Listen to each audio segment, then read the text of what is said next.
জয় জগন্নাথ।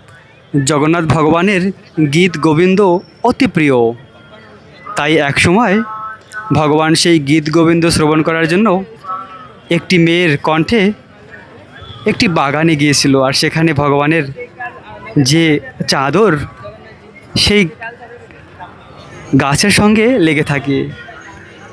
তো তারপর থেকে জগন্নাথ মন্দিরে এই প্রথা হয়েছিল, সেই মেয়েটিকে নিয়ে আসা হয়েছিল মন্দিরে। প্রতিদিন রাতে সেই মেয়েটি জগন্নাথকে গীত গোবিন্দ শোনাতো।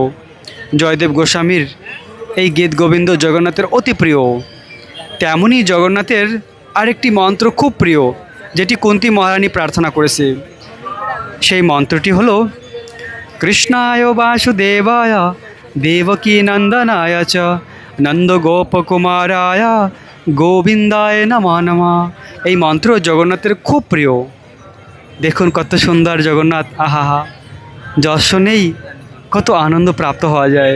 জয় জগন্নাথ স্বামী কি জয়।